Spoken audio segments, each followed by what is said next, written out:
Welcome to the Tuesday, January 24, 2023, fiscal years 2024 and 2025 budget workshop number 1. May we, Madam Secretary, please have roll call? Director Chan? Here. Director Katz? Here. Director Linney? Here. Director McIntosh? Here. Director Patterson? Here. Director Young? President Coleman. Present. If members of the public are online and wish to make a public comment that is not part of a non-agenda item, please raise your hand in the feature in Zoom. Are there any, Madam Secretary, are there any people who are non-agenda items? Currently, there are no hands raised. Great, thank you. I do have one public comment, if we can begin, and I talked with Eric Larson yesterday from 444, and because he wanted to raise something that is in the agenda rather than getting it up front to begin with, and so Eric, you have 3 minutes.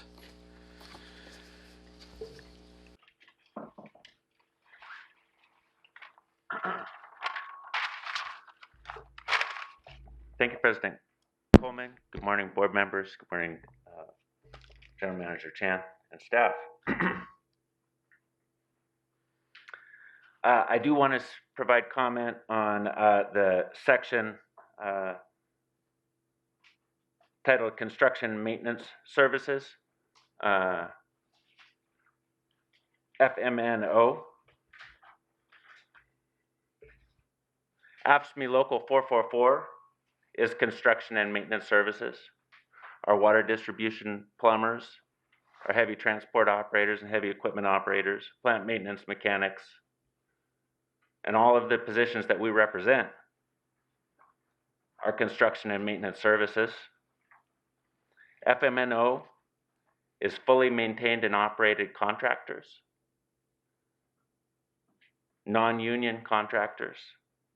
And AFSCME Local 444 have great concerns over this budget workshop presentation entitled Construction Maintenance Services, especially in regards to the emphasis on FMNO contract services, which seem to reflect the management prerogative from the strategic workshop that suggested contracting out all of pipeline rebuild beyond the key performance indicator of 25 miles per year, despite the board's clear directive to management to reduce reliance on contracting out and to work with the union to address our concerns.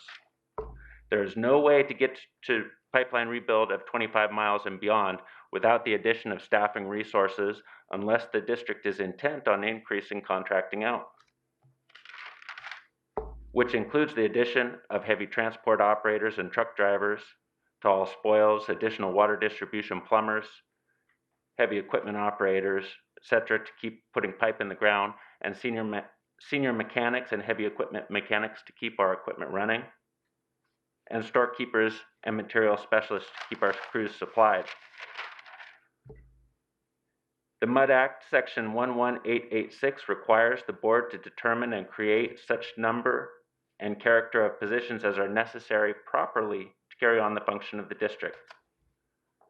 To date, neither management nor this budget have provided assurance to Local 444 that vacancies will be filled, that contracting out will be reduced, that sufficient positions will be created to properly and sufficiently carry on the function of the district.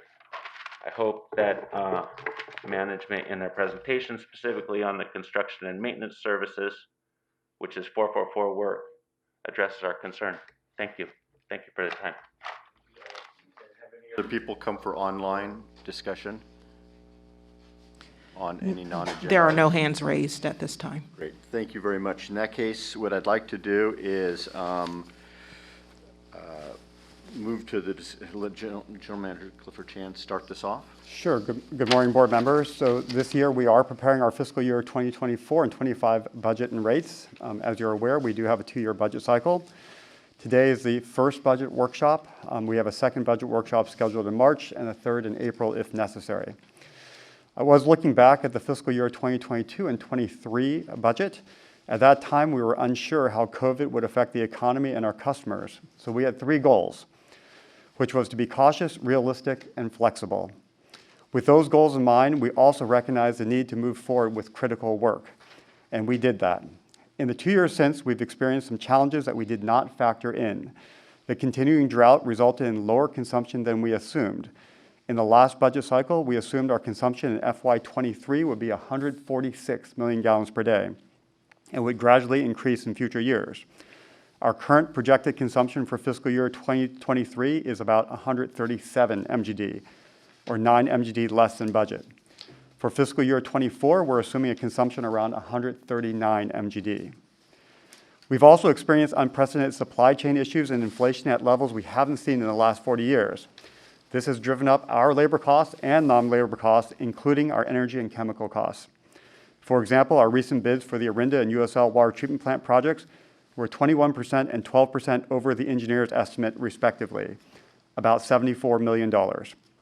For the wastewater system, failures of the interceptors have highlighted the need to accelerate our work on that portion of our aging infrastructure.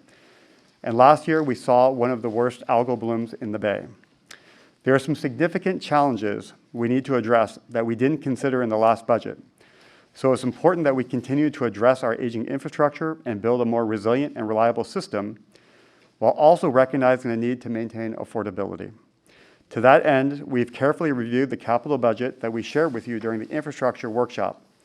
For the water system, we developed two alternatives that are $400 million and $500 million less than what we shared with you during the infrastructure workshop. For the wastewater system, the two alternatives are about $50 and $100 million less.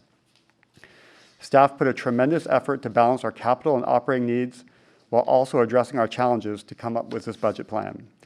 Today, we seek your feedback on our proposed budget. We have three presenters today. I will now pass it on to Sophia Skoda, our Finance Director, to begin the workshop.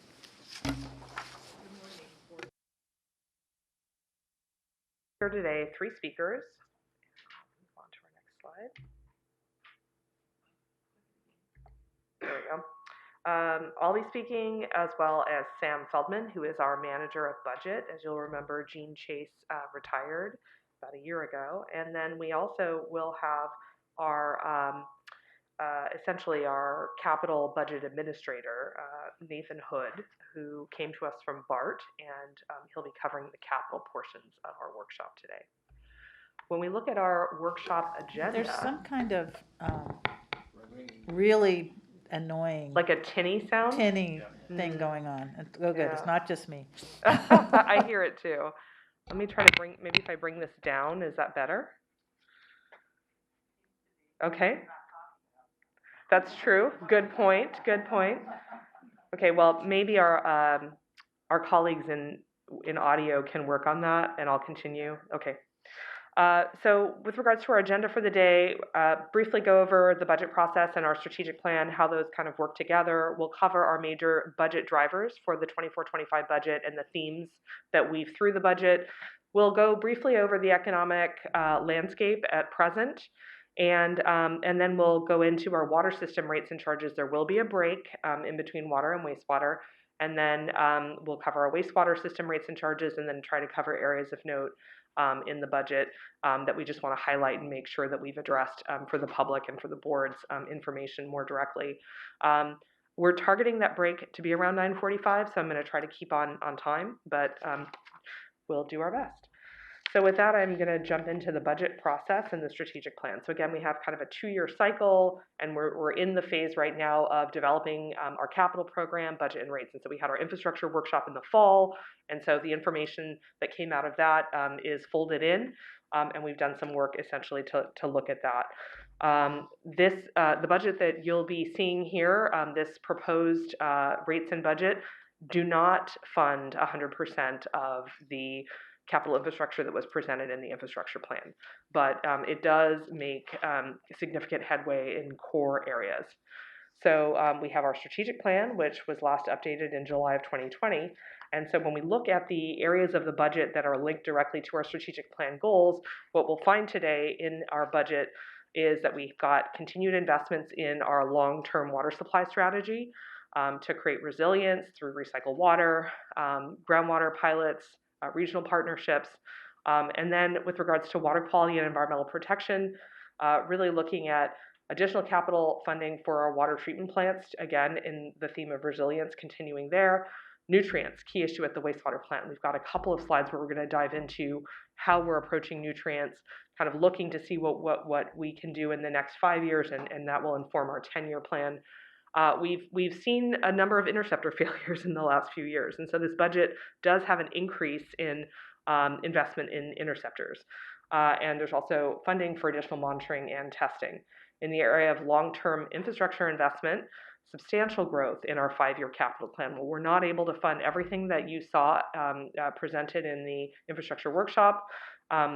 This does present a substantial investment in capital.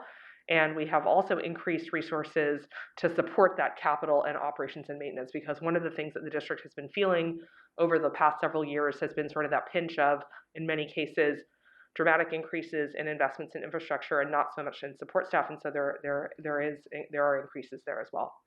With regards to long-term financial stability, we are proposing to add an additional grant writing resource for the first time, and also have dedicated increased resources for cybersecurity. In the area of customer and community services, there are staff resources for our customer assistance program that continues to be an area of importance, and also additional support for peak applicant work, and we'll talk a little bit about that as well. EBMUD does not want to be the sticking point for housing development. With regards to workforce planning and development, we'll cover increased workforce opportunities, particularly through the area of added internships, and additional investments in our diversity, equity, and inclusion team, including additional funding for training. So when we look at the challenges ahead, there are a lot of challenges, and they're significant. So there's aging infrastructure, climate change that's resulted in weather extremes, severity and frequency of drought, wildfire risk, all of those. Nutrients, as our general manager just stated, the largest algal bloom that we've experienced in any of our lifetimes here in the Bay. Emerging contaminants continue to be an issue. I think awareness is growing in the nation and the world about the need to deal with many of those in our water supply, and also in the Bay, and changing regulations as well. Sophie? Yes. I mentioned this to Clifford yesterday. I know things haven't had time to do it, and you can't always put a number on it. But on the challenges ahead, if we can have in the future a rough idea what the cost may be, and parallel to that, if we don't, and let's say there's a spill, what are the potential costs and fines that we'd have to pay? Because as we go to the public, I think it's important that we can argue, if we don't do this, it may cost us this. And it just makes it easier for us to be able to educate the public and ourselves about those.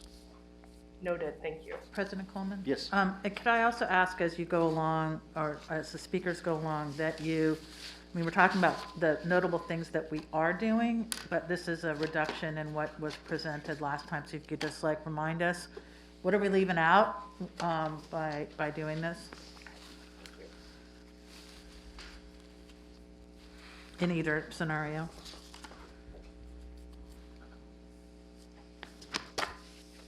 Okay. So when we look at our major budget drivers, again, capital investment is a large budget driver. So we've increased the number of projects, in many cases increased the scope of those projects based in part on what we've experienced over the last couple of years.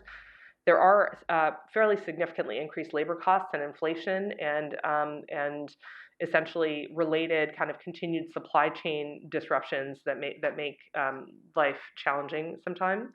On the water side, we are increasing somewhat the pipeline replacement miles, but there's also a substantial investment in our water treatment infrastructure.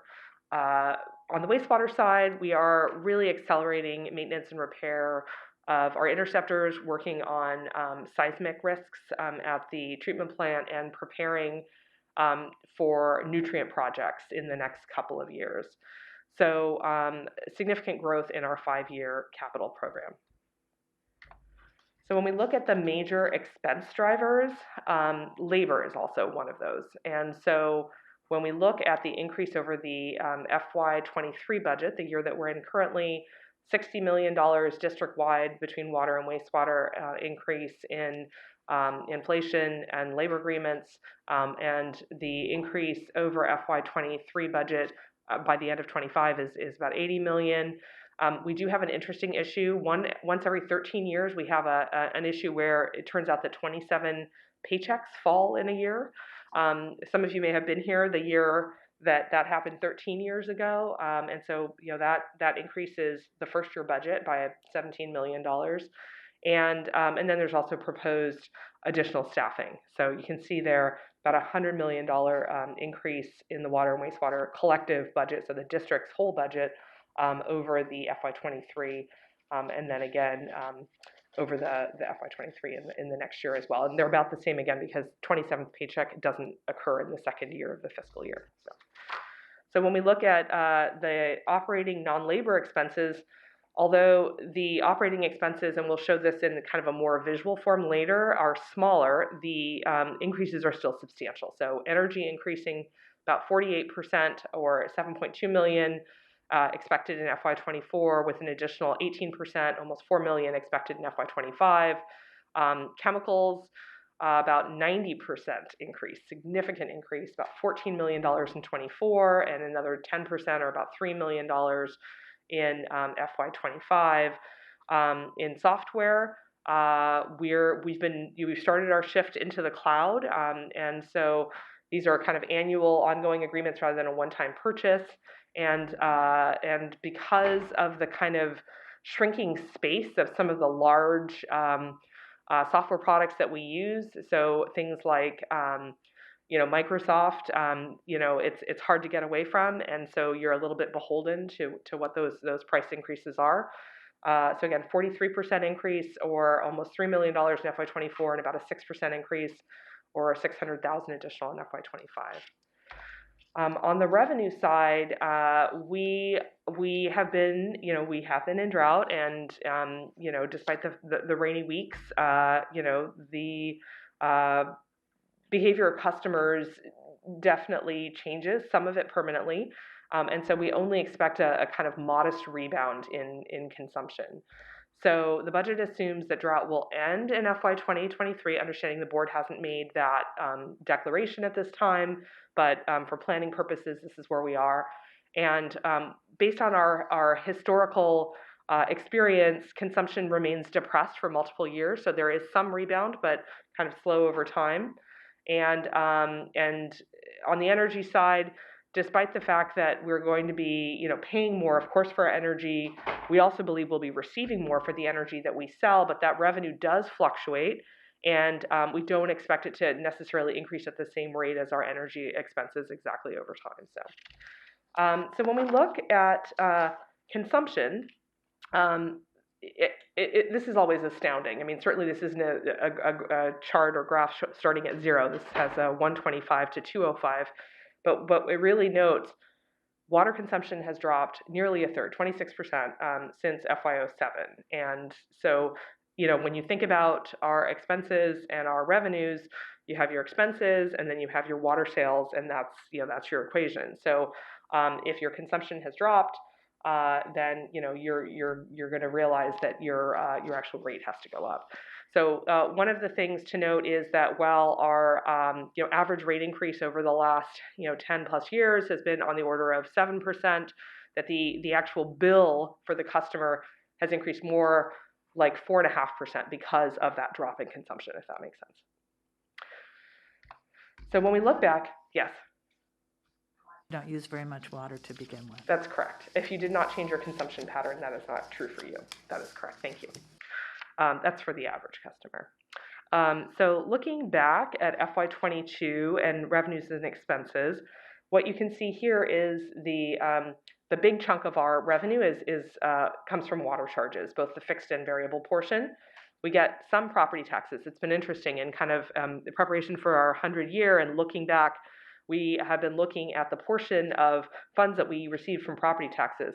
At one time, the district received 50 cents for every $100 of assessed valuation, if you can imagine. And later that decreased to maybe 8 cents for every 100, and currently we receive about 1.5 cents for every $100 of AV. But anyway, so we've got a small strip of property taxes, thankful to have that. Most water agencies don't. and wastewater agencies. Yes.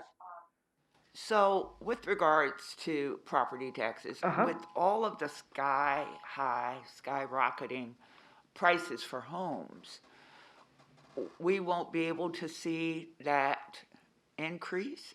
We will. We do get that increase, and our property taxes are, not insignificant. You can see, even looking at this, even if it's just a bar form, it's getting close to $50 million a year. So significant amount, and you can see it's our second largest source of revenue after water charges.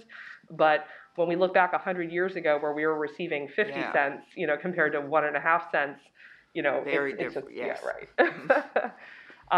So you can see there that we also receive SCC revenue, as the board is aware, and then there's a little bit of interest income, power sales, some reimbursements, etc. So on the expense side, it's really three big pieces. We've got our operations expenses and our capital cash flow and our debt service. And if you look at capital cash flow and debt service, that's about 2/3 of our budget. And then you've got that little strip in there. And this is looking back at FY22 expenses, and those were drought expenses. So those, if we were to look at the same chart for FY23, obviously the drought expenses would be higher because most of those, essentially were made in FY23. Now you might say, Sophia, your expenses are higher than your revenues. Can you help me understand? And the answer is yes, that's correct. And that's because we do use debt to finance a substantial portion of our capital. So about $81 million of debt essentially helped us fill in that gap there. And we'll talk more about debt and its use later. So this shows the purple, the debt issuance to pay off roughly 18 months of capital expenses. We have generally used a practice where we reimburse ourselves for capital, and we use essentially our reserves as sort of the float. Many agencies do that prospectively. So in other words, they know what their capital plan is, they'll issue that amount, they draw it down over time. So we don't do that, we do it in the reverse way. So when we look at FY22 on the wastewater side, you'll see something similar. And so you'll see here we've got our revenues from treatment and permits, we've got the wet weather fees that come in on the property tax bill, we have revenue that comes in from the resource recovery program, that same property tax slide, the SCC equivalent on wastewater, the WCF, and then we've got some reimbursement from lab services, interest income, and then a few other things as well. And then again, on the expense side again, capital and debt service making up about 50% of expenses, and operations making up about 50% of expenses. And when we look to see, again, there's that debt piece there, which helps us essentially maintain financial stability, and continue to move forward on capital. So at this point, I'm going to pass it over to Sam, and I think I actually should have passed it over to him earlier, but I just got so excited. So my apologies, Sam. No, that's great. Covered it well. So we're going to talk current economic landscape here, and one of the reasons we talk about our economic conditions is that it influences assumptions for future costs. So as General Manager Chan has talked about, and Sophia talked about, inflation is a big driver of expenses in many ways, including labor, as well as chemicals, energy, even down to the pens and pencils we buy. Those kinds of things are part of our economic conditions or assumptions. It also, on the opposite side, when we think about revenue, it affects what we believe is affordable for customers, as well as revenue expectations in terms of are we going to see big new growth and development, or more stabilized development, or maybe slower development than we have seen over the last couple of years. So we think about both revenue and expenses when we think economic conditions. And there are certain economic indicators that are softer in the Bay Area than even in national trends. So some of these are only a couple of years old, 1 or 2 years, are different than national trends. And that 1 or 2 years of negative trends may indicate some volatility, not a permanent shift in the economic conditions locally compared to national conditions. And there's also some other indicators I'm not going to highlight in more detail here, but those remain fairly strong. So unemployment rate, most recent number, November 2022, was 2.8%, historically very low. I'll note it was 2.2% a couple months ago. So it was even lower than that. And then other good news, there's over the last year from November 2021 to November 2022, just in the Oakland, Hayward, Berkeley micro statistical area, there was a 3.3% increase in total employees reported there. So about a 38,000 growth in total employment in the area, which is a good indicator of more employment here. Sam, real quick question. Have the applications for approvals for permits and design decreased, increased, or remained the same? I think so far this year, it's about, yeah, there we go.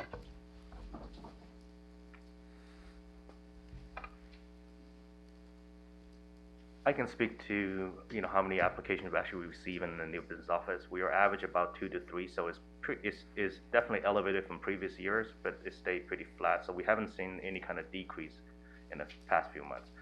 I'm not sure about in terms of the cities and the counties, how their permitting, stats are going, but I think, and in terms of how it translates to water, we're still seeing a very steady stream of work coming in. Thank you. Thank you, President Cole. So there's certainly headlines even today, throughout the last couple of weeks on changes in the economic conditions. A lot of these are anecdotal, or they're just the headlines themselves. So we're going to talk a little bit more about the data that underpins some of this.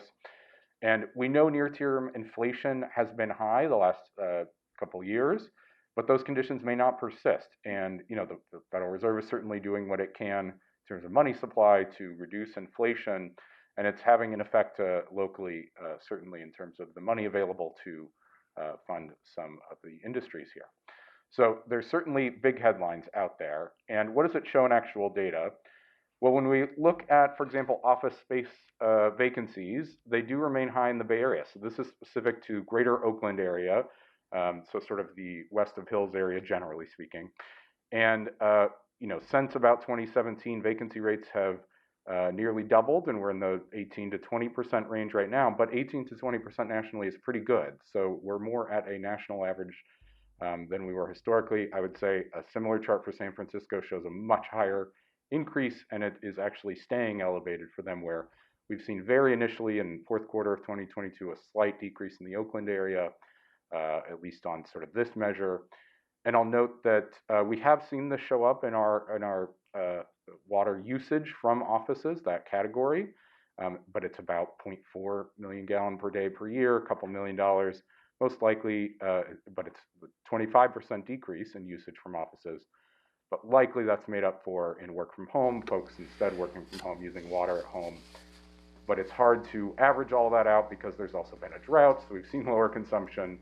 I would say not really a revenue effect when we think about vacancies. The reason I like to highlight this is it may be an indicator of who is living close to and within the East Bay MUD service area versus who may move either further out or to other metropolitan areas. If the office isn't here, do they need to live so close? Sam, I thought I read within the last week that in Oakland proper, the office vacancy is at 46%. San Francisco is not much, is higher, but not significantly higher. Oakland is in the bottom 10th percent nationwide. So is our office stability increasing in other cities within our service area? And are you counting over the hills also? This particular source from one real estate company is really, I think it's the Richmond, Berkeley, Oakland area is what they call. And I think Alameda's in there as well. So it wouldn't include Walnut Creek or sort of east of Hills areas. Although I saw some numbers that it's about the same in that area, maybe slight increases or modest changes. But and I haven't seen an Oakland City specific rate that high, but it could be a newer number. I think it was in the Chronicle within the last 4 days. Yeah. Yeah, I mean, certainly the headlines out of San Francisco are far worse than in the East Bay. Even just Facebook giving up a big portion of their office space in San Francisco. And these economic indicators, look like a slow recovery in the office market, but for the water market, does that just mean that people are using the same water that would be used during normal business hours is just being used during normal business hours at respective homes? Yes. So I wouldn't say this is an indicator of water sales. The office category in general is a very small portion of total consumption, just because even the offices that still have grass left somewhere in our service area, it's still probably a very small portion. So it's really just sinks and toilets and, coffee kind of stuff. That's a very, very small driver of consumption. It's more, I highlight this to show what does this mean economically for the people that live here and living in sort of core Bay Area versus maybe exurb Bay Area versus who needs to transit into San Francisco versus who needs to, maybe doesn't need to go in except once a week. Maybe we can move on from Okay, this. yeah. So, and in terms of, have we seen that show up in population? So, there's certainly been mixed data over the past couple of years from census numbers. Since 2020, so the 2021 numbers are the estimates, American Community Survey, not the door-to-door census. There was a big change in 2021 for San Francisco. The other two counties that really we serve have had a mixed result, but certainly that past growth of 1% or more that we saw in the first half of this decade, or in the first half of last decade, we are not necessarily expecting that to continue. We definitely see diverging trends here or changing trends, and we'll have to continue to watch. Does this continue as we emerge from the pandemic or enter a new phase? So that's part of it. And then the other thing we want to highlight is another change in conditions, which is that prior to the pandemic, the inflation rate in the Bay Area was typically higher. So the Bay Area inflation rate, CPIW, is the blue bars, was typically higher than green, the US rate on the same measure and same months. And in the last couple of years, the year-over-year inflation rate has been a couple percentage points lower in the Bay Area compared to national average. So a lot of the headlines we see about national inflation rate, you can usually haircut that by 2 or 3% to get to the Bay Area inflation rate. And again, indicator possibly of changing economic conditions here or just more stable economic conditions here than necessarily other parts of the country. Well, or inflation driven by higher energy prices, which are more significant in other parts of the country than here, where we don't need as much for energy for heating and cooling. Yeah, I did want to ask about the sector. Is what Director Young said correct, that particular good is what explains the difference, particularly in 21 and 22? Or are there other goods too? I would say it's housing that is the bigger driver. Housing prices and rent has increased much faster in the rest of the country than it has here. But energy is certainly part of it. Energy prices were always a little higher. For example, gas, always a little higher in the Bay Area than it was. So some of the big increases nationally sort of caught up to where the Bay Area was. But Bay Area gas prices also stayed much higher than national averages, as is typical. So energy has a big impact, but I would say the housing category is one of the bigger drivers of national inflation that cooled somewhat, and that was a little more flat in the Bay Area. Like if you, yeah. And in this time period, we were already outpacing the nation by 12% over this 10-year period. So Yeah. We're only still about a 2 or 3% for those 2 years. So we still outpaced the nation over that 10-year period. Yes. Yeah, and it's interesting to me to watch that it is different here in the last couple of years than it was in the prior 8 years, the first 8. So it's an interesting thing to watch. If we national inflation continues to cool and the Bay Area continues to cool even faster, what does that mean long term? What does it drive? And then we're going to go back to Sophia for water system and rates. Go ahead, why don't you go? Okay. So when we look at the 24-25, we've talked a lot about this, but in our major categories of the budget for 23, you see on the left there, just for comparison, the adopted budget, and labor is our biggest expense in operating. OpMI is what we call the operation and maintenance that isn't labor, so this is chemicals, energy, sort of all those other expenses that aren't labor but in operating. It's a very small portion of our total expenses in a year. And then we have contracts, which is sort of the specialized contracts that it's a very small portion of overall budget. In 23, we do have a drought budget of about 33 million as well. So that's that little pink bar in the middle. Then debt service and capital cash flow. So paying for capital is the biggest single category of expense, with debt service following. And under contracting is all the FMNO work? Okay. FMNO, and as well as other kind of security or consultants, everything. And then when we look at 24 and 25, you'll see one of the biggest areas of growth. The two biggest areas of growth are labor. So that bottom category of blue is increasing significantly. And then capital cash flow is also, we are budgeting to increase significantly as well to work on those projects and as well as aging infrastructure. We have a lot more on that, so I want to keep going pretty quick through this. You'll see labor does not increase significantly into 2025, and this is again that 27th paycheck, work of timing, which covers some of the expected increased costs in labor otherwise. And then OPMI is relatively stable, debt service relatively stable, but another increase in capital cash flow in 25. Yes, please. With regards to the MOUs, we knew they would have a significant impact on our rates. But how how does it translate to the rate increase? What hit is the actual labor, the MOUs? Do we know what percentage that is? Of the rate increase, we haven't quite done that calculation, but our estimate from those earlier slides was, I believe it was 70 million or so. And maybe just impact on the rates. in terms of the rates, when we had discussed in the last budget, we were thinking we'd be at 4%. With the MOUs, what we had shared with the board, that increases it to 6%. Okay, 6%. Yeah, so 2%. Okay, gotcha. All right. So that's something that is just written in stone. I mean, yeah. okay. I have a quick question.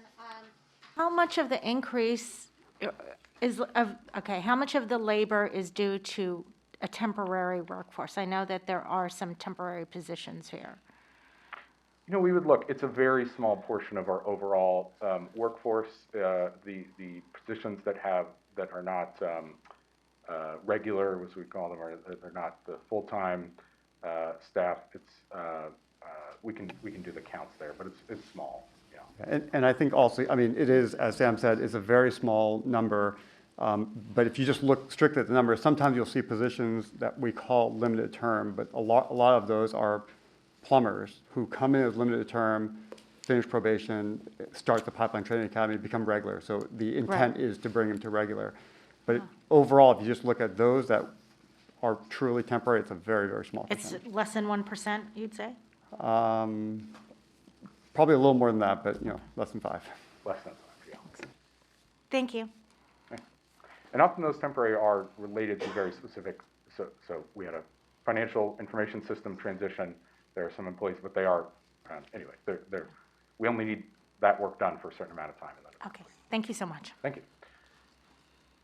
So just in terms of the other drivers in operating costs that are non-labor, as I mentioned, as we've talked about, energy and chemicals are big.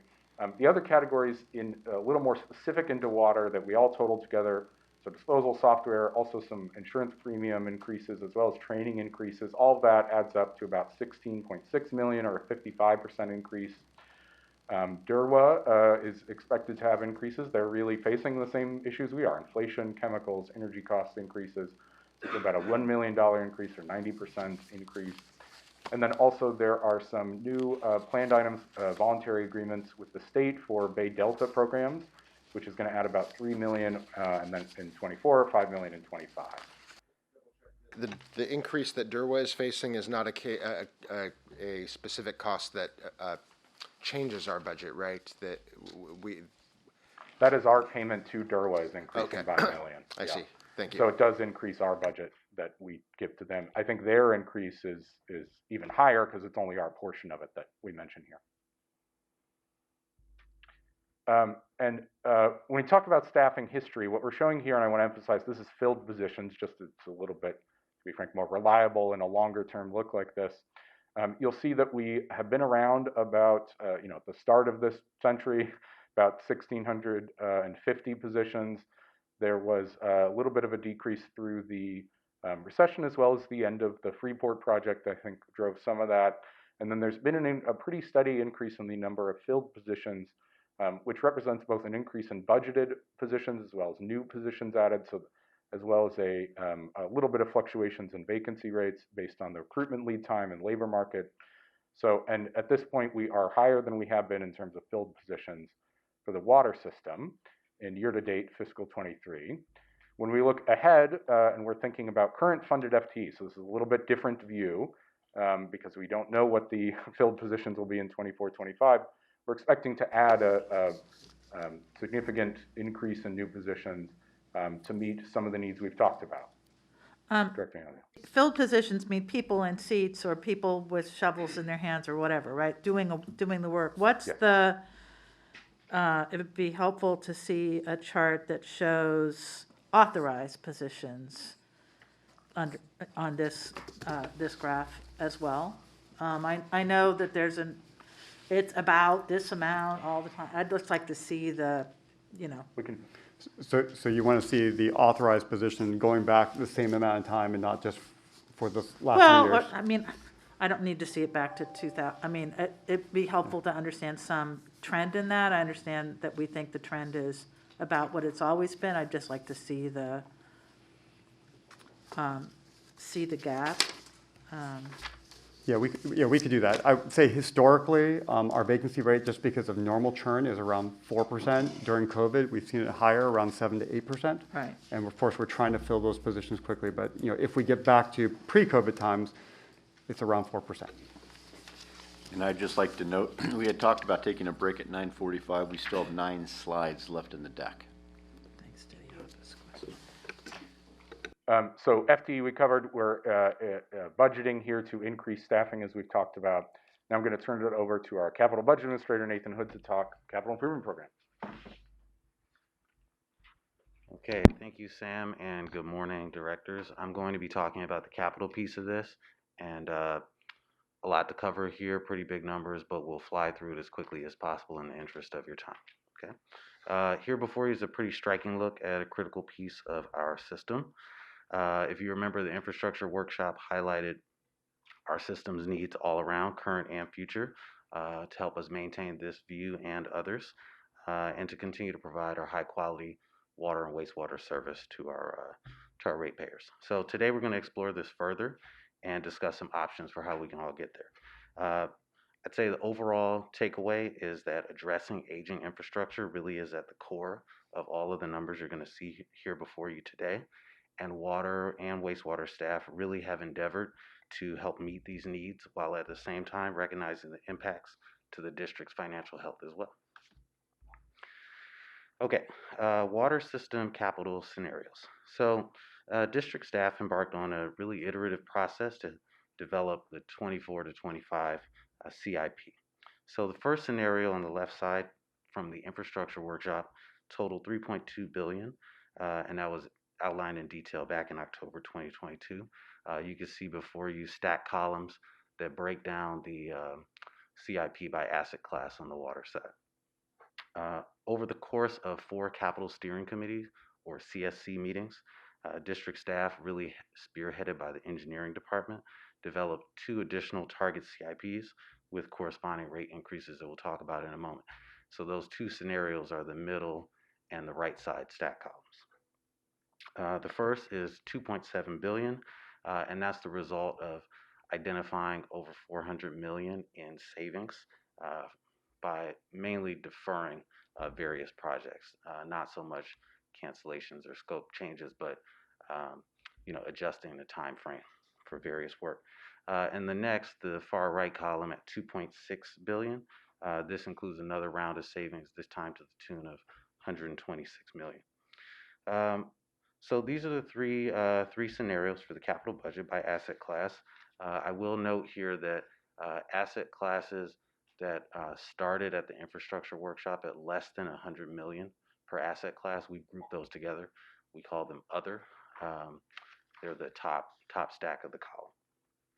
And another reminder, the targets today, they all are 5-year cash flows, and they also include another 5 years of out-year projections, even though the appropriations that you'll eventually approve are approved biennially.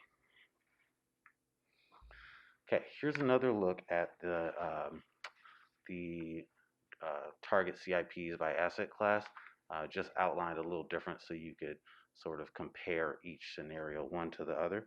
I was hoping to point a couple things out here. I'll mention again that the savings you see is generally due to deferring work rather than reducing scope or removing projects. So when you see the 10-year amounts in the future slides, you'll notice the 10-year totals don't differ so much, but we're trying to make the rates as manageable as possible. Water treatment and pipeline work, the two sets of columns on the left side, they remain at the forefront of the CIP. One thing that stood out to us immediately that we think is worth mentioning is, pipeline decreases from 587 million at the infrastructure workshop to 543 in both of the additional scenarios. So that decrease is due primarily to reducing the number of miles replaced per year to 27.5 in 27 and 28, and then increasing to 30 per year in FY29 and going forward. So to put that in perspective, at the infrastructure workshop, the draft plan at that time was to grow to 30 miles a year by 2028 and then 40 from 2029 onward. So, still a major endeavor, but the miles per year is adjusted resulted in that savings. Let's see, another one to point out here, new business infrastructure, that's 4 from the left at 148 million. That's not impacted in any of the scenarios, so remains a priority. And then you'll also notice kind of on the right side, water conservation, water recycling and conservation, and in the other category, the capital budgets actually increased from the infrastructure workshop to the future scenarios. We'd like to point out that that is largely driven by additional refinement that was taking place over the course of the fall. It was not part of the savings deferral work that we did. Okay. What's the big drop in raw water? So to your question, Director Young, earlier, if you look at the $2.7 billion budget, that $400 billion decrease to go into just a handful of categories, all deferrals by 1 to 3 year. For the treatment plants is deferring Walnut Creek Water Treatment Plant improvements on the filters, the pre-treatment and ozone. For the raw water, it's all related to relining of Lafayette Aqueduct number 1 and McCullamy Aqueduct number 2. And then for the reservoirs, it's pushing out by 2 years Central Reservoir and Leland Reservoir by 1 year. And then the pipeline that Nathan just addressed, we also are pushing out work on one of the Alameda crossings. This is the San Leandro Channel crossing, and that gets us to, and that pushes out by 3 years, and that gets us to the $400 million savings. When we look at the $2.6 billion, so the additional $100 million, we are pushing out some recycled water projects, including the East Bay Shore, as well as some in the San Ramon Valley, and then there's a number of other smaller pressure zone pumping plant types of projects that make up that additional $100 million. So, if you look at where's the big chunk coming from, Lafayette, McCullamy, Aqueduct Relining, Walnut Creek Water Treatment Plant, and the open cut reservoirs, Leland and Central. That's great. Thank you, GM. Okay, next here we have a historical perspective on projected versus actual cash flows. I'd say the major takeaway here is that for the last 20 years or so, actual cash flows have just barely trailed the projected cash flows. There was an uptick in the late aughts, if you look around FY09 and 10, that was largely due to the Freeport initiative. And then we have the FY24 25 projected cash flows from that middle scenario, the 2.7 billion, laid out here just to provide some added perspective. Okay, here's a look at the 10-year outlook for the first scenario at 2.7 billion. There's a data table at the bottom that shows the portion that would be funded by revenue and the portion that would be funded by debt. And then the single horizontal line running across the middle, adding on to the last slide, that shows the FY22 actuals for perspective. So I think this is a really great illustration of what staff attempted to do to address the upcoming budget and rates, how they interact. You can see that there's definitely some high numbers in the first 5 years, but you can see the impact of deferring work into the out years. You do have some increases in the late FY20s and FY30 especially. Uh, Same visual, but now for scenario 2, the $2.6 billion scenario. Again, the amounts funded by revenue and debt for 10 years, and FY22 actuals in the horizontal line going across screen.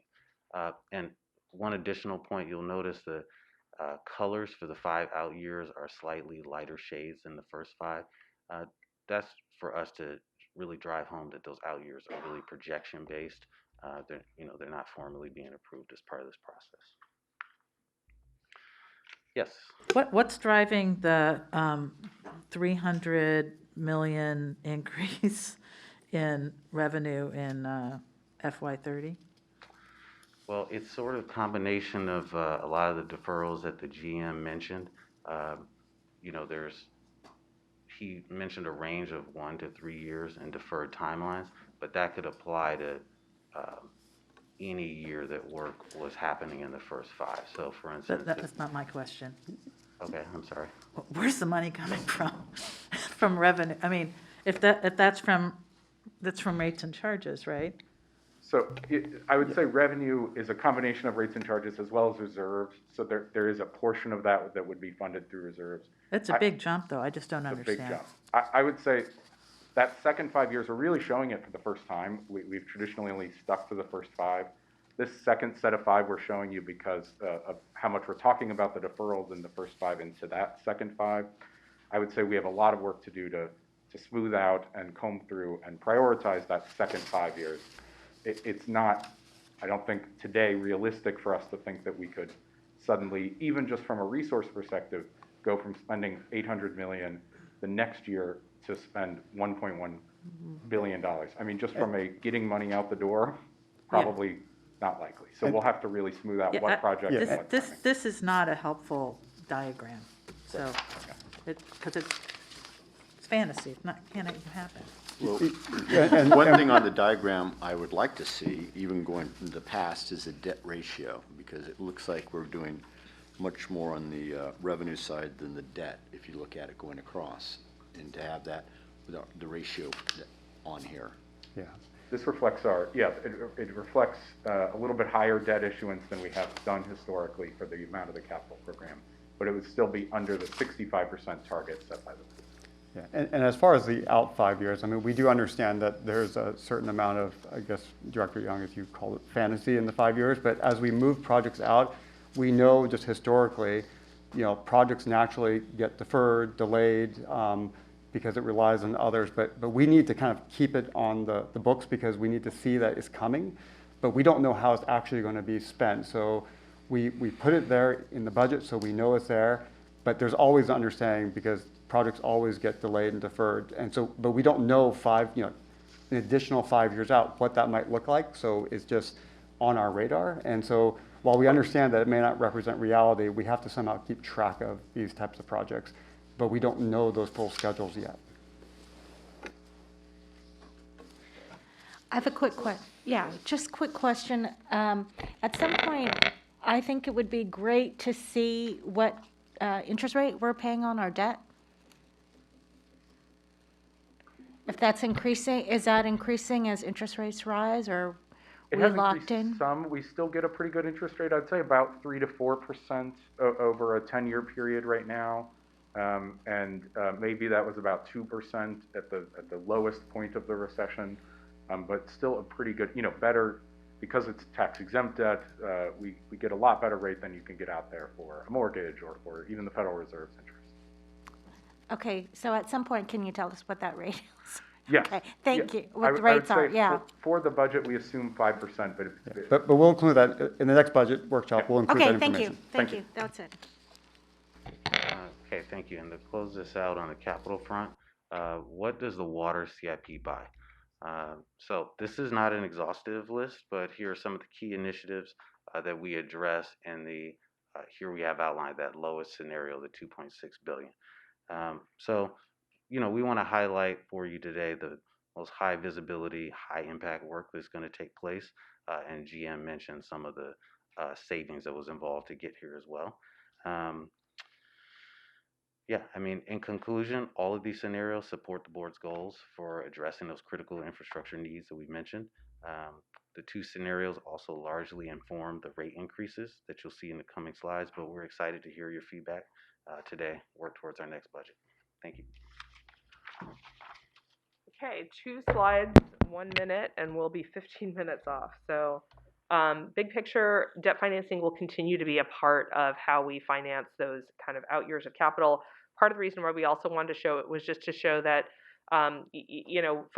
we make the decision to cut something out of the near term and just put it in the longer term, but there's still a lot of projects and a lot of work that needs to get done. So when we look here at debt funding, sometimes I get a question from folks, well, why don't we just debt fund everything? And so this shows you, a $100 million project that's cash funded costs you $100 million. At our debt limit currently, 65% debt, about $162 million, and 100% debt finance almost doubles the cost of the project. And so what we're really looking to do is keep a balance of rate and debt funding. Debt funding assists us with addressing some of the intergenerational equity issues of investing in infrastructure, but of course it means that projects cost more over time. So we're looking to kind of keep total project costs reasonable while still providing for that intergenerational equity and keeping our relative near-term bills lower. But of course we do have a large amount of outstanding debt. We all know that, in particular as compared to many of our peers and as relates to our high credit ratings. And so we want to watch that, be careful and steady. Again, long-term financial stability calls for us to be very prudent. So we want to be able to have that debt capacity available to us when there's an earthquake or an other kind of emergency. And in those kinds of situations, our customers will also have less capacity to be able to absorb a higher rate increase. So we're really looking to manage all of that. So all this comes down to all of what we've just been talking about over this first hour. Brings us to from the 6% rates where we would have been with no additional infrastructure investment to 8.5% instead of a 6 and a 6. We've got 8.5 and 8.5, and then the $2.75 billion scenario would call for roughly 6% in the out years. And again, things change, so we don't necessarily know. These are just projections. And at the $2.62 billion CIP, about 5 years in those out years. And again, as a reminder, at the infrastructure workshop, it was a $3.2 billion CIP, and the 2.75 and 2.65 have essentially deferrals into future years of those projects there. So how does this compare with what we understand of what's going on in our peer community of water agencies? Contra Costa Water put their rates into effect in January. Their year starts now. They put a 7% in for their treated water rates, and that's in effect. Zone 7 basically made a projection for the next 4 years of 5.5 in each of the next 4 years, but they adopted the first 2 years, and that was in November. So they've got 5.5 and 5.5% adopted. Alameda County Water District is currently in a Prop 218 process. I think February 9th is the date of their hearing, and they're around 4% in each of the next 2 years at present. And Marin doesn't currently have projections, but the messaging has been that the increase is going to be substantial. They did not increase rates during the pandemic. So now to the break. We have left to go in slides, some 31 slides, if I'm not mistaken. And Maybe less than that, maybe like 22, not Okay. including cover slides. so was 10 minutes sufficient for you? Or 5 minutes? It's okay, maybe a 5-minute break just to Okay, we'll stretch. take a 5-minute break and reconvene at 10:08. Okay. Thank you.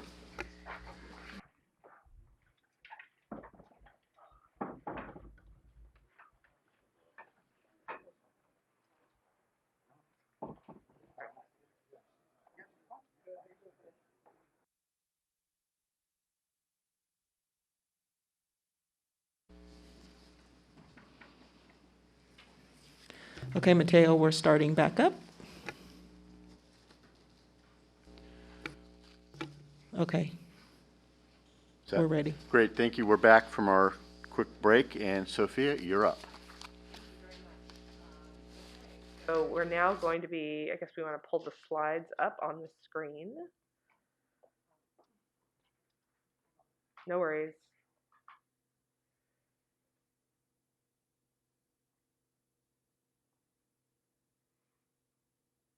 Thank you very much. Super. So we're going to jump now into our wastewater system rates, having just covered the water system rates. So again, you'll see the analogous charts to what we viewed on water for FY24 and 25 as compared with FY23. The blue being labor, operations and maintenance, contracts, that small sliver of orange, debt service, and capital. So again, a little bit less that combination of debt service and capital than on the water side overall. So when we move to the wastewater system major drivers for operating costs, we're seeing that same trend with chemicals increasing, so $7 million or a 40% increase in the first year FY24, and energy increasing almost $2 million or more than a 50% increase over FY24.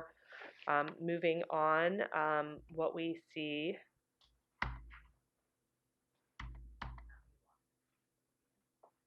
sorry. There we go. Thanks for unfreezing. On the wastewater system staffing history, you can see a little more level than on the water side. We still haven't seen that major investment that we're going to have to make at some point at the wastewater treatment plant in terms of a rebuild of that plant. So we haven't seen kind of a large staffing increase yet. When we look at the staffing proposal at present, you can see again this goes from 200 to 350 in terms of the scale, and there is an increase in the number of positions, about 20 FTE, which is, I believe, the largest number of staff that we've added on the wastewater side in the past 10 or 20 years. So making the significant investments that we need to make, reflecting nutrients, reflecting the work on the interceptors, et cetera. So when we move into the capital improvement program, I'll have Nathan hop up to cover those. Okay, thank you, Sophia. Okay, wastewater embarked on a similar process coming out of the board infrastructure workshop and also arrived at 2 additional targets.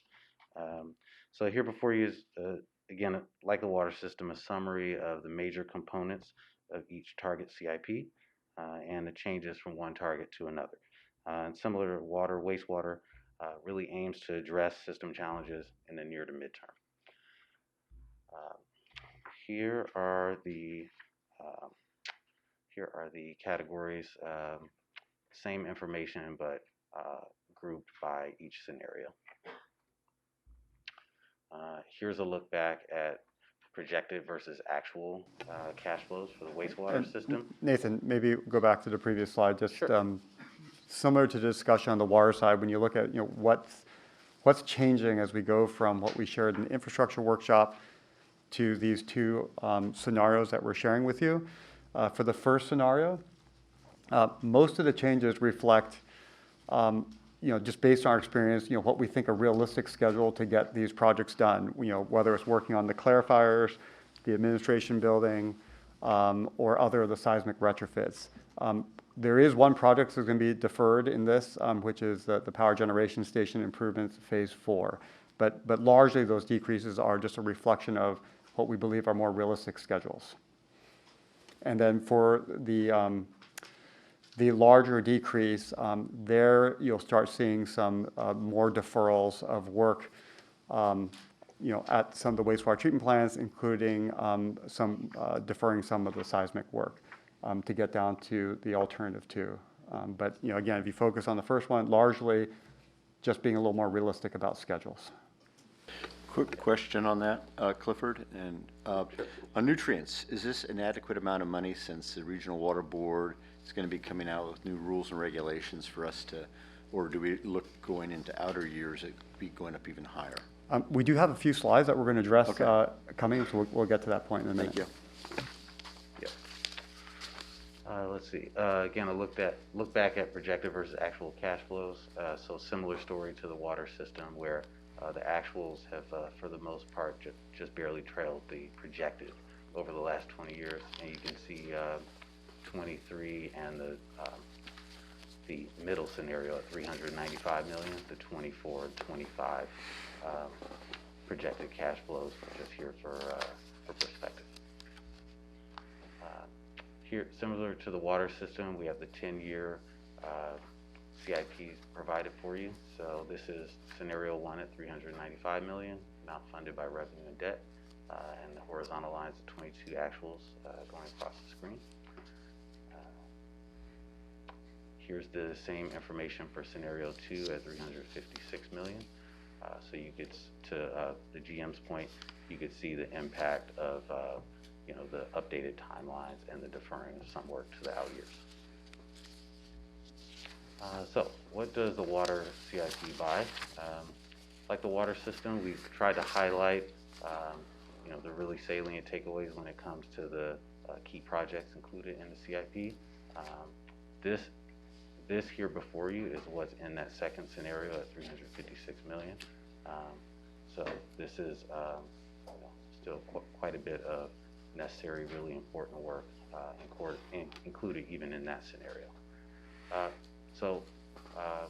Of note, right around the middle, there's mention of significant nutrient removal project. So to Director Coleman's question, we do have a couple slides that are going to further detail that. Thank you.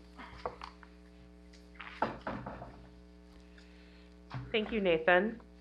Okay, so now we're going to get to Director Coleman's question about nutrient removal strategy, or hopefully we'll be addressing it. So key to our 5-year CIP and what will impact our 10-year CIP pending the outcomes of what happens during the first 5 years is this strategy on nutrient removal. So you'll see these sort of 3 bars at the top: regulatory requirements established, near-term solutions, and long-term solutions. So we'll have a slide on each of those.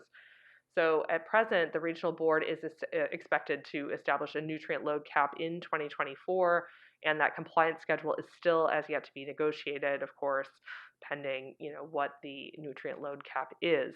And so while we don't currently know exactly what the right capital project solution is going to be, we do know that projects of this sort are complex, have long lead times, are not inexpensive. And so what you'll kind of see in the graphics here is kind of all the POTWs that are discharging to the bay, and you can see sort of the 3 components of discharge of nitrogen specifically to the central bay, and you see 20% coming from the delta, about 20% coming from East Bay Mud, and 60% representing all of the other POTWs.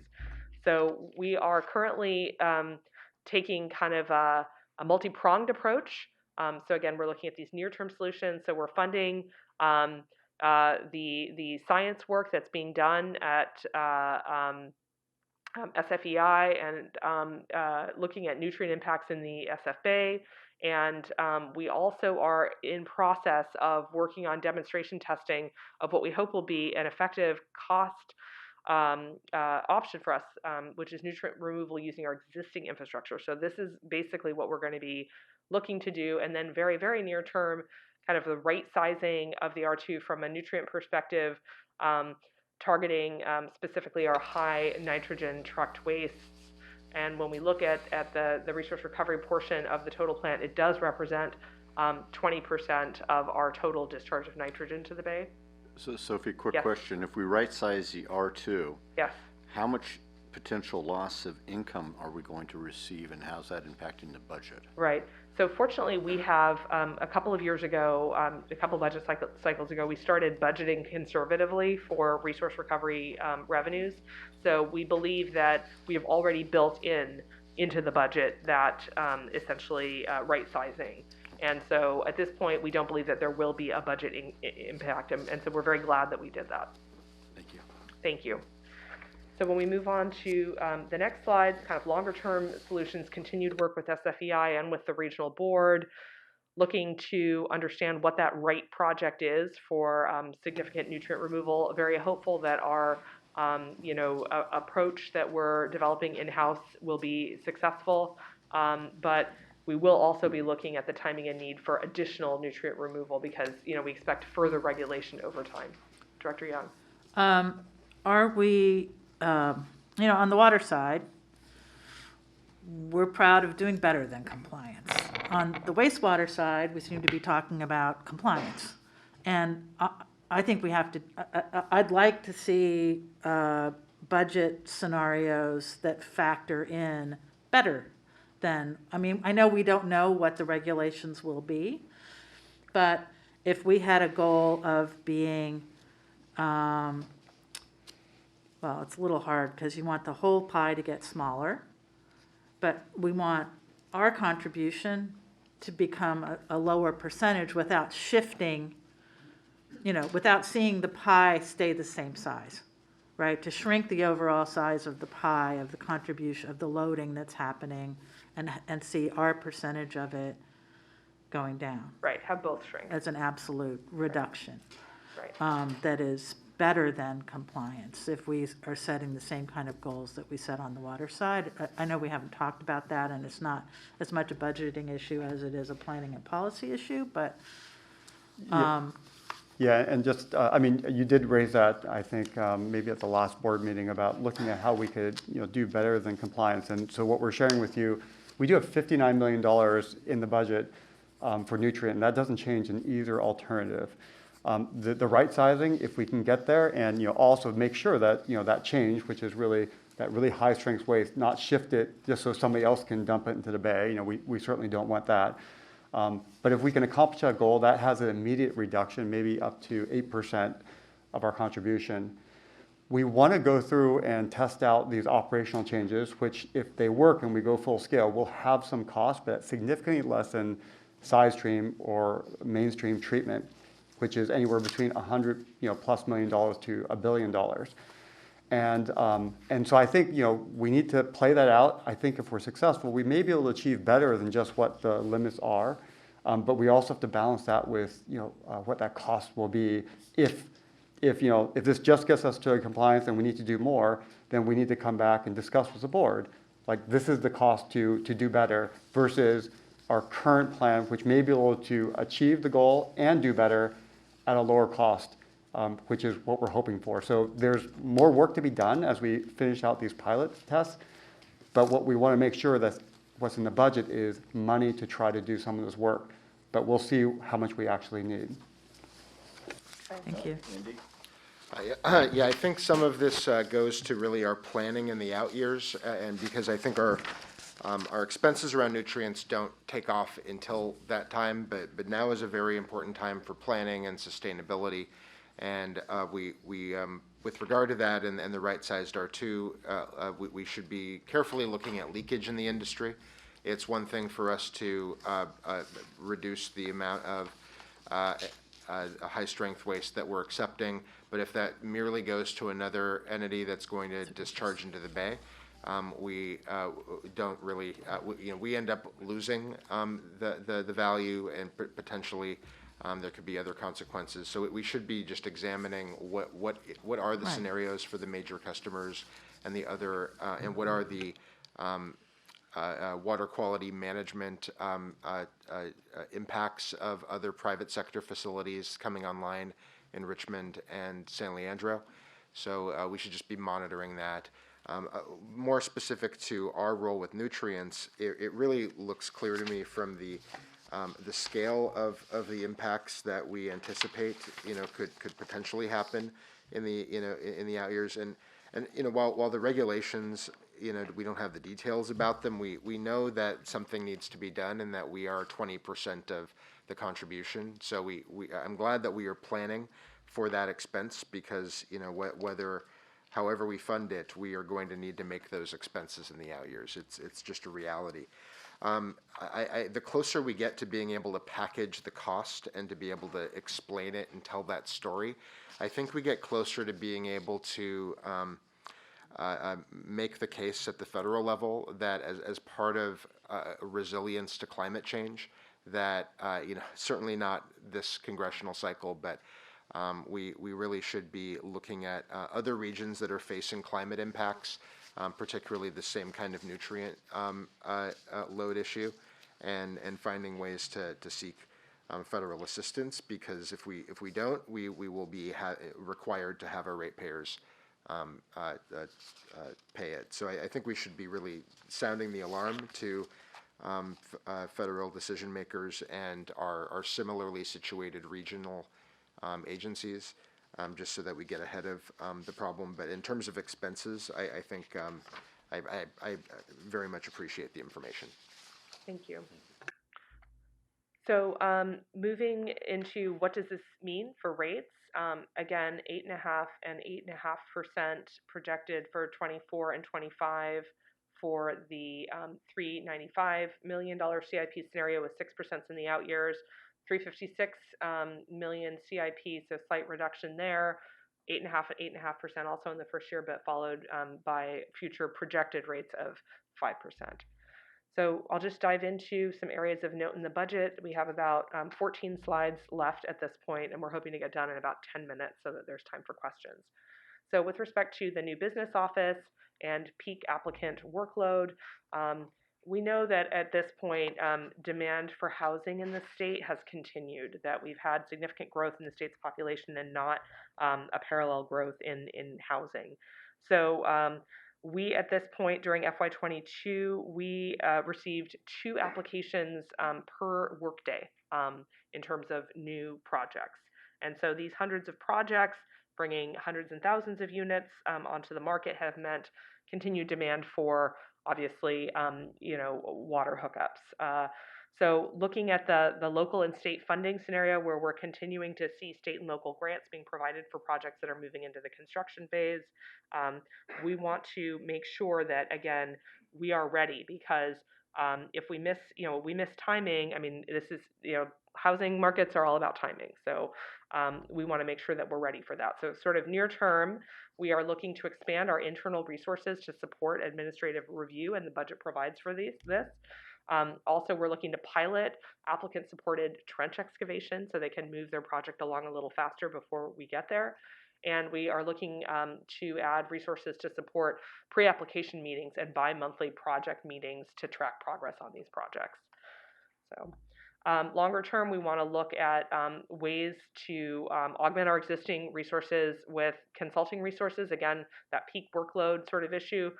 Looking at other pilots to expand quicker solutions, and also looking to update what has been a significant improvement already, our online water service application, so that the users have a better experience.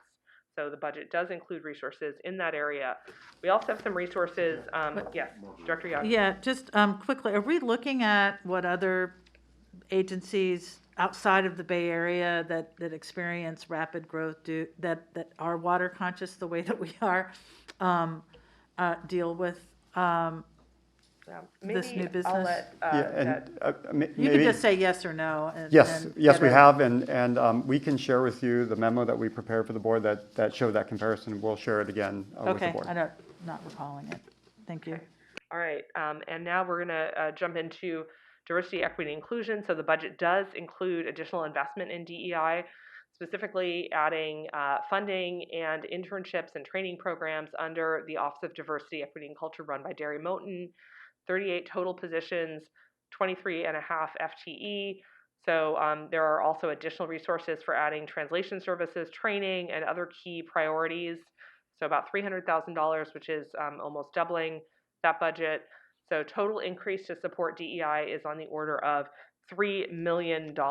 And you might ask, how are we going to measure the results of this? I mean, this sounds great, but we do have position linkage to our affirmative action goals, and we also have been creating some intentional partnerships with our community members, and that will include pre-apprenticeships, and also kind of diving in a little bit deeper in terms of connecting with associations that are looking to provide employment and so on for ethnic minorities and women specifically.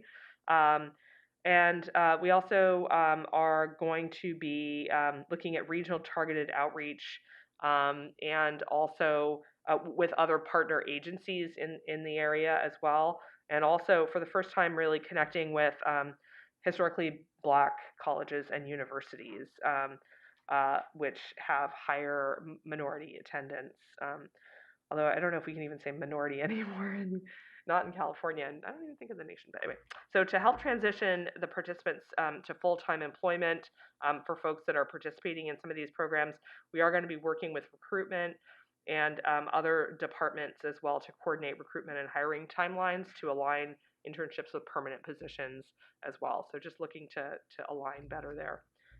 So this next area is in the area of construction and maintenance services, and Eric Larson made a comment earlier on work in this area. So the district has historically used FMNO to augment our district forces to meet peak needs. It represents, in FY22, it represented about 1% of the total budget, and District utilization of FM&O has modestly grown in some areas, remained flat in others, and as a result of investments the board has made, has shrunk in some. So when the district looks at benefits of FM&O, helps us manage peak workload and reserves district forces for our core and baseline work, and it also supports development of small, local, minority, and women-owned businesses and supports good jobs in our community. And I'm going to talk a little bit about the CEP ratios of the firms that we utilize in this space on the next slide. In terms of this area of contracts again, which the 1%, we always want to make sure that we keep our permanent headcount reasonable. We want to make sure that anyone that works at EBMUD, will never be laid off, and we have a 100-year history of doing that. But these are also some of the reasons that this kind of supports kind of goals in that area as well.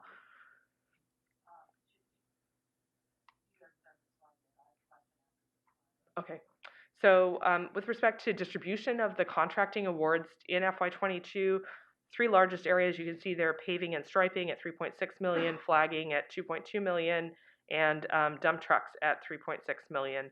And when you look at kind of the percents in the CEP categories, this type of work is where we've had the most success in meeting our diversity goals. This type of work is where we've been winning. Some of the other work, electrical large contracts, and some of the other bid work that we do on the construction side, we've not been successful in doing that in those areas. Hopefully, over time that will change. But yes. Sorry, question from Director Young.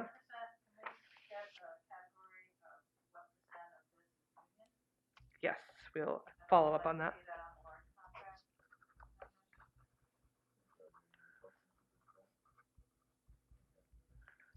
Thank you.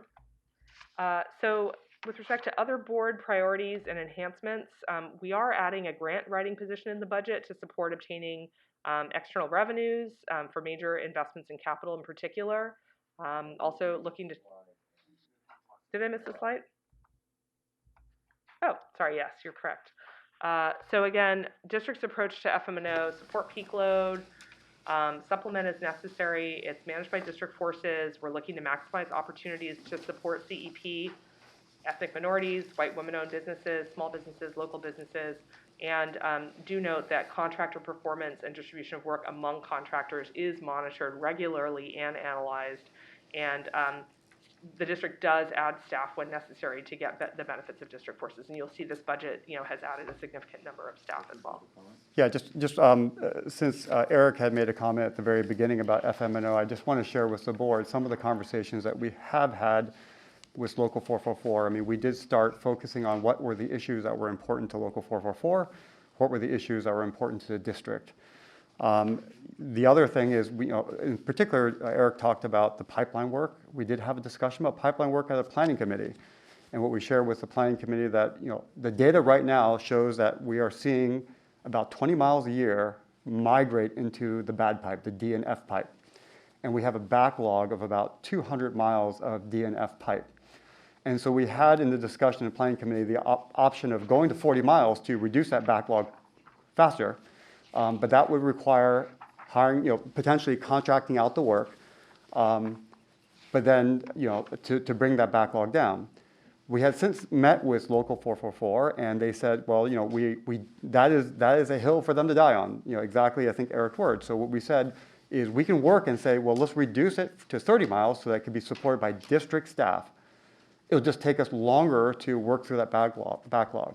In our discussions with 444, we have discussed precisely what Eric talked about: additional heavy transport operators, an additional crew, service crew, to help meet the mileage goal, additional plumbers, converting LT positions to permanent positions for concrete and paving for the saw cutting, as well as grounds maintenance.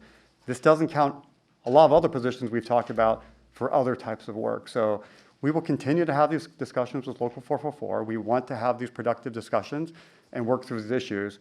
But as the board is aware, as we are doing this and adding positions, we do need to balance this with our budget and rates.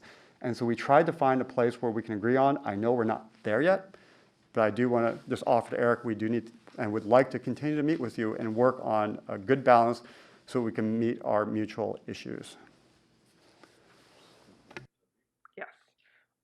So again, with respect to other priorities, we also have additional resources in the budget for community outreach, for cybersecurity, and again, to augment support services, which haven't been augmented in some time.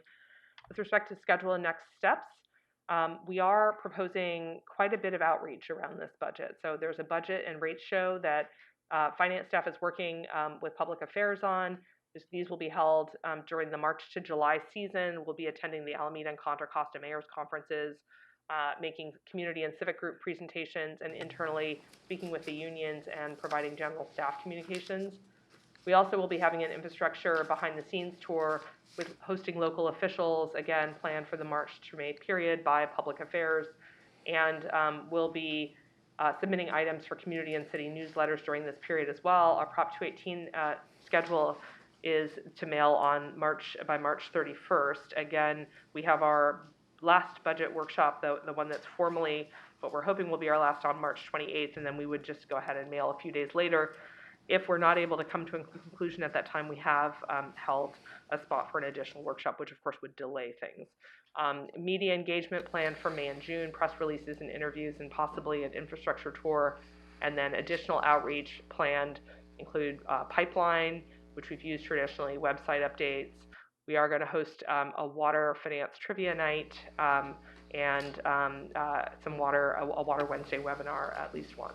So. And maybe just back on that slide. Yeah. So for that first budget and rates roadshow, similar to the last budget cycle, we will target meetings in each individual ward, and we're hoping, as in the last time, that the board members will work around your schedules, that you can be available to participate in those meetings. We found it effective to go to their meetings as opposed to inviting them to our meeting. The difference that we're doing this time is that infrastructure tour.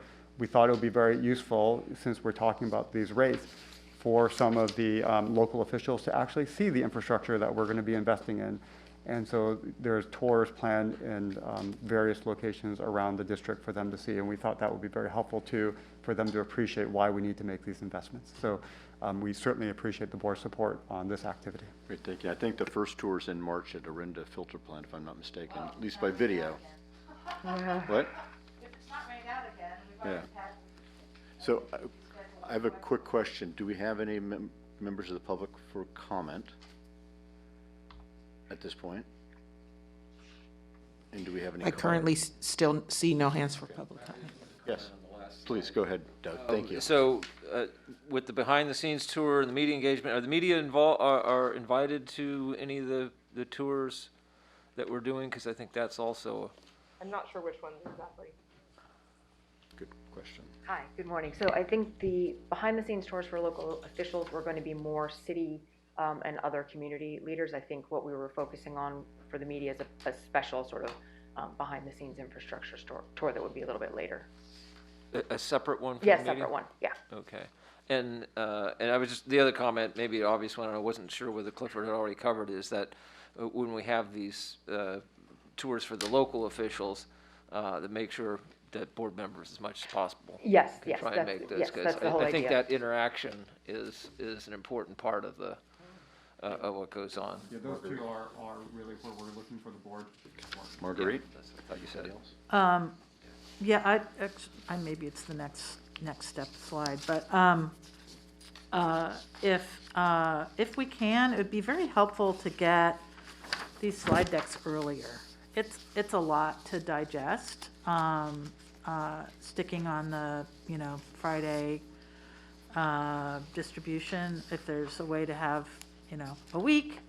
I mean, because I know you're probably working on the March slides already. I understand that there might be additional slides or changes that get made between what gets sent out and the actual workshop presentation, but it's a lot to digest in a couple hours, and it'd just be easier, I think, for the rest of folks that are interested in this to at least understand what the topics are and get their questions framed, prior to you know, really being able to raise them the day before the meeting or whatever. Yeah, we'll see what we can do to get some version of the slides to the board earlier, with the understanding, just given some of the Brown Act restrictions, like what finally gets published, and we can't really make changes after the fact. After I think things get published online, we can certainly talk about corrections, but we'll look into how we can get maybe the core information to you sooner, so you have some understanding. But with the understanding that there may be changes when the actual presentation is published. Thank you. So now we have Lisa, April, and then Bill. My question is a simple one. Is my ward, Region 1, the only area not affected by wastewater rates? Mine is not. You don't have, okay. And Marguerite?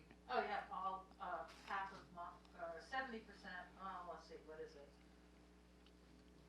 A good chunk of mine is, 70% of my district is in Alameda County on this side of the hill, so 70% is impacted by wastewater. But it's really John, April.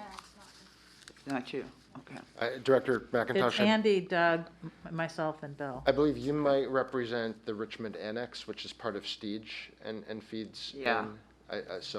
Subject to. Well, it's not wastewater. Yeah. Yeah. Okay. Anyway. Anything else, Lisa? No. No. That was- April? Yeah, I just, maybe this is going to be addressed in the next workshop, but there's a lot of investment going on in the DEI. That's really a lot of new employees. So what I'm hoping to get is just a deeper dive into what the new staff might be doing, and also some information about organizations that are similar to us in terms of size. I believe it's roughly 2,500 employees, and how many employees they may have in DEI. If it's more appropriate for us to have a briefing, Clifford, we can do that. But the other thing I was hoping to get information about was grants, because I know that you're looks like adding another grant writer position, and so I was kind of interested in what's happening currently, how much we might be receiving in grants, where that might come from, and if there are any grant writers. So I can answer a little bit of some of this. So most of the positions that you're seeing in DEI are essentially high school and college internships. So they're kind of short-term over the summer, which is why the dollar amount wasn't, the equivalent of what we might imagine for those. But good question, and I'll let Derry follow up later with regards to activity level for agencies our size. And then you asked also a question, you just said it and now it's out of my mind. Grant writer. So we don't have any grant writing positions at all at the district currently. So what happens from time to time? Okay. Yeah, I'm saying maybe we'll come back at the March workshop. We can share with you what our thoughts are, and maybe how other agencies that do have grant writers, what they have been able to bring into the agency, just to give you a sense of the potential. Thank you. Thanks. We have a time check of 18 minutes. Bill, you're up next. Clifton just answered part of my question. You see, there's a lot of money available now. And part of the advocacy for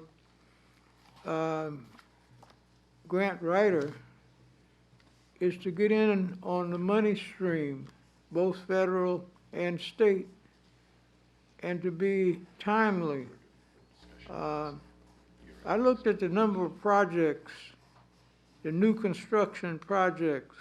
There are thousands and thousands and thousands of housing and whatnot that are already in the network to be done, but they're not acted on yet. They're coming down the path.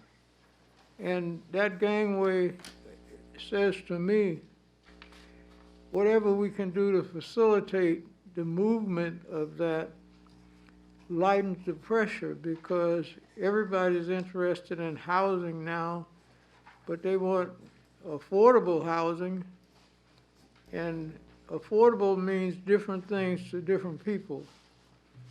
And the categories to come also indicate that the jobs that are coming forward and people who are moving into this sector, see, they're not moving into San Francisco, they're moving in over here. but our capacity is limited because we got them on the project list, but they're not acted on yet.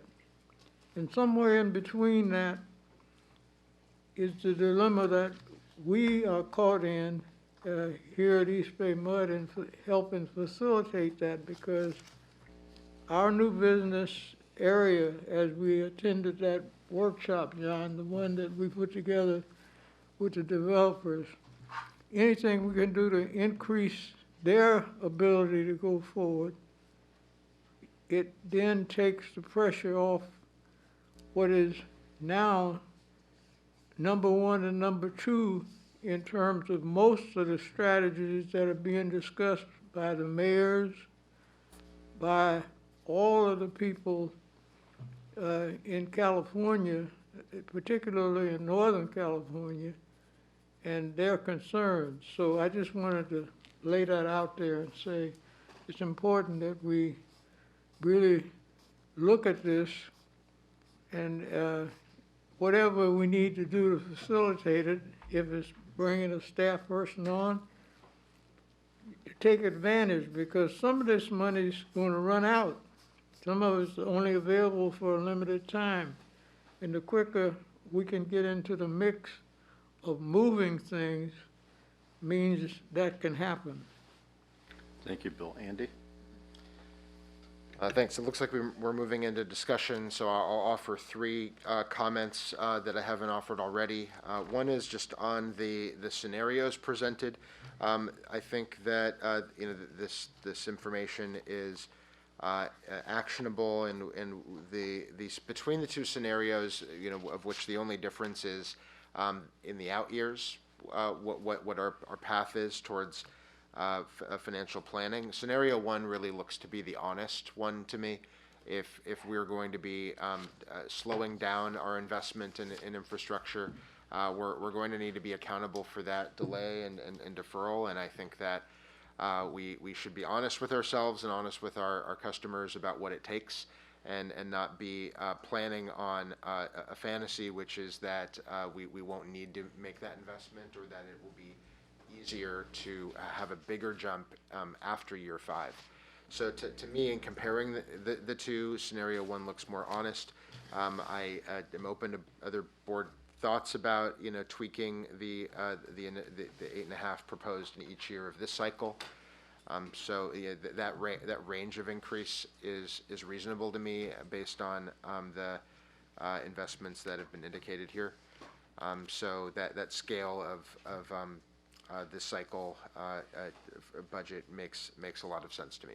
Second, on FMNO, I'll affirm what I've said earlier in past contract discussions on FMNO contracts, that we should be limiting our FMNO really to peak work, and doing all of that planning, that budget planning that we need to do to define peak work during this budget season, because this is when we need to be identifying how many positions should be created by the budget resolution and then filled to avoid overusing FMNO.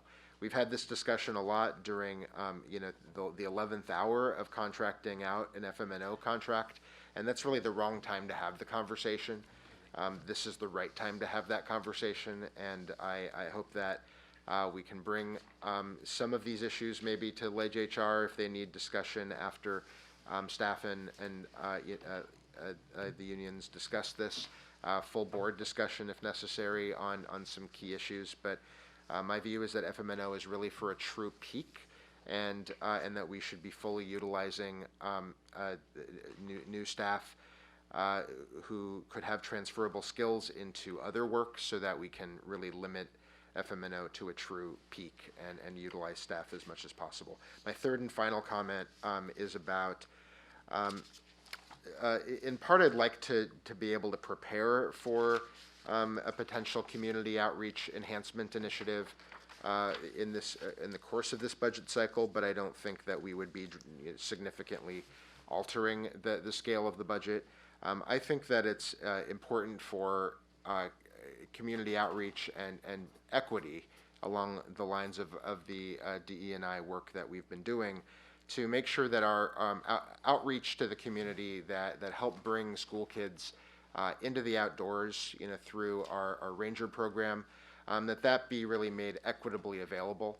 Right now, it seems that there's a disparity in the kinds of classrooms that access that program, where kids get their hands dirty, learn about the watershed, and I really believe that is very helpful for inspiring the next generation to seek to join STEM careers, some of whom might even consider the district as an employer. So I'd like to be thinking about some of the barriers to getting equitable access, and there may be a role for the grant writing staff that's contemplated. There may be a role for public-private partnerships, and certainly we would be wanting to look at long-term classroom demand and our ranger staffing. So I'd like to just refer that to staff for feedback for what's appropriate this budget cycle and in long-term planning. That's just a comment that I share with the board here for just to share what I will be planning on discussing with staff. Thank you, Andy. Marguerite? A couple things. One is, thank you for this. I'm looking forward to the next workshop. One of the things as we look at what rate scenarios make sense is that I would like to see us displaying the impact of rates by quintiles of use. We talk about the average customer, we talk about the median customer sometimes, but we have we have a use graph that is not a regular bell curve. It is completely not regular. So talking about averages and medians makes no sense to me. I don't think that the rate increases versus demand or use, it falls differently depending on what, a household that's uses 4 units and basically has hardened their use to the point where there's nothing they can do. They're going to see a bigger rate increase than somebody who uses a lot of water and is able to cut back. And who's, anyway, so I would just, I think that would help us better calibrate the rate impact. And as we look at the next cost of service study and et cetera, it would help us understand, again, the equity impacts of our rates on customers. I share Director Katz's statements around FM&O and look forward to I think we may need, it still seems like the conversation's going across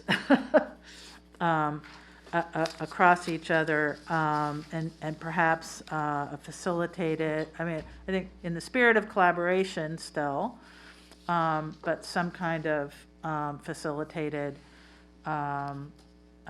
discussion or series of discussions might make sense to identify KPIs and other things that can guide the budget process as we go forward. And maybe it doesn't happen this exact cycle, but I think there's still some misunderstandings that could be resolved.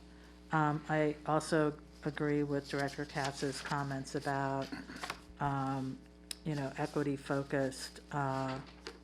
DEI, we focused on internal development, workforce, but we still haven't spent and aren't spending enough, I think, to address the impact of water operations on water and wastewater operations on our customers, and on specifically on communities of color in our service area, and what we can be doing to address that, whether it's partly education, but also looking at the systems and processes that the way we do business impact our customers. Thank you, Marguerite. Are there any other board comments? If not, oh, Doug, yes. So I just wanted to say, kind of as an overall thing, again, appreciate what the staff has done here in presenting these two scenarios. I am very concerned about the out years, and I understand, they're a little fuzzy, and there's room to fix them. But while we have to defer things in order to keep the rates at a reasonable level, I do think that we have to be careful about what we're putting off and how much we're putting off. And so I lean towards the higher of the two scenarios we've been presented with. I also think it's very important that we have good education for our leadership. I like the program we've laid out of having behind-the-scenes tours and offers. People look towards their elected officials, not just us, to steer them towards what makes sense and what doesn't. And so having them educated and knowledgeable about the infrastructure needs of what we do, and actually seeing hands-on of the challenges we face that way, I think is very important. And I support that, and I'm glad that we're going to be having some meetings with our elected officials in Sacramento to do similar sort of thing. And I also support looking now that we have some federal infrastructure money, hoping that we can get part of that, and also have that to help with the needs on it. In terms of the F, M, and O, Andy and Marguerite have covered pretty much what I wanted to make the point there, so I won't repeat that. That's what I have. Thank you. Are there any other board comments? Seeing none, are there any comments from members of the public? There are no hands raised for public comment. And no blue cards are submitted, and Eric spoke before. So in that case, we'll now convene. This meeting workshop is over, and we'll reconvene at approximately 11 a.m. for closed session in 4 minutes. Thank you.